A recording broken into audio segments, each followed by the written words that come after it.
వారి వ్యాధులు స్వస్థపరచబడినట్లుగా అయ్యా పరలోకము నుండి నాయన నీ ఆత్మను మా మధ్య కుమ్మరించి నాయన నీ అభిషేకము దాసుల మీద నిలిపి మీరే బలముగా ఆయన స్తోత్రాలు వాడుకోమని ప్రార్థన చేస్తున్నాము నాయన.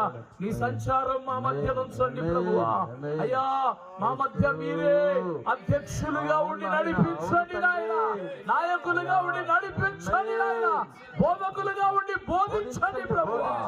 అయ్యా నీ దివ్య హస్తాలకు ఈ కూడికలన్నిటినీ అప్పగిస్తున్నాము నాయన. నీకు విరోధముగా రూపించబడి ఆయుధము వర్ధిల్లవన్నావు నాయన. ఈ సభలకు విరోధముగా రూపించబడిన ఆయుధములన్నీ లయపరచబడినగాక ప్రభువా. అయ్యా స్తోత్రాలు, అయ్యా నీకు వందనాలు. నీ హస్తము చాపి నాయన, అయ్యా స్తోత్రాలు, నీ హస్తము నీ సభ మీద పెట్టి నాయన ఆశీర్వాదంగా జరిగించండి నాయన. వర్షమును దూరపరచండి ప్రభువా. అయ్యా స్తోత్రాలు, వాతావరణ వైఖరి నీ స్వాధీనమందుచుకొని మహిమ పొందండి నాయన.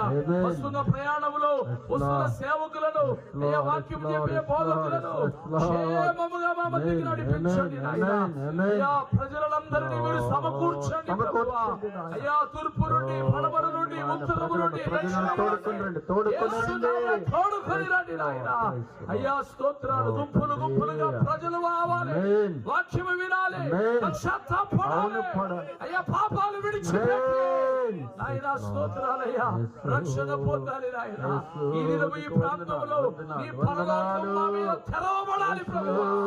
నీ ఆత్మ కుమ్మరించబడాలి ప్రభువా.